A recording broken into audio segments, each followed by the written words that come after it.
क्या आप जानते हैं यह रहस्यमयी प्राणी आखिर श्री मंदिर के नील चक्र में क्यों है? इसका राज छिपा है ओडिशा के महाभारत के पन्नों में। हम बात कर रहे हैं नवगुंजर की, और इसकी कहानी आपको एक बहुत गहरी सीख देगी।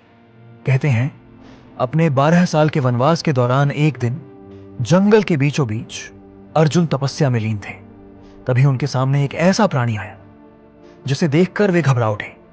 उस प्राणी का सिर मुर्गे का था, गला मोर का, कंधा बैल का, देह शेर की, पैर हाथी, बाघ और हिरण के, पूंछ सर्प जैसी लहराती हुई।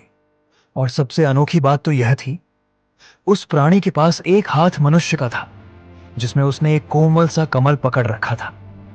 अर्जुन इस दृश्य को देखकर अचंभित थे और उन्होंने तुरंत ही अपना धनुष तान दिया आक्रमण करने के लिए। परंतु उस प्राणी में कुछ तो ऐसा था कि वे रुक गए। और उस क्षण में अर्जुन समझ गए, यह कोई सामान्य प्राणी नहीं, यह माधव का रूप है। यह था नवगुंजर, विष्णु जी का एक अलौकिक रूप। एक ही शरीर में 9 अलग जीव, जैसे प्रकृति की हर शक्ति उसमें बसी हो। परंतु अर्जुन इस मुलाकात का कारण नहीं समझ पाए। तब माधव ने उन्हें समझाया कि दैविकता का कोई एक रूप नहीं होता। रंग, गुण, प्रकृति सब एक दैव्य एकता का हिस्सा है।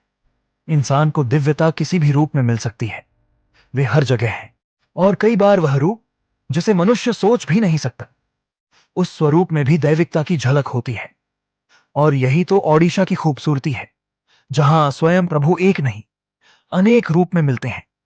इसीलिए श्री मंदिर के नील चक्र पर 8 नवगुंजर खड़े हैं, मंदिर की रक्षा करते हुए और हमें याद दिलाते हुए कि ईश्वर हर रूप में व्याप्त है।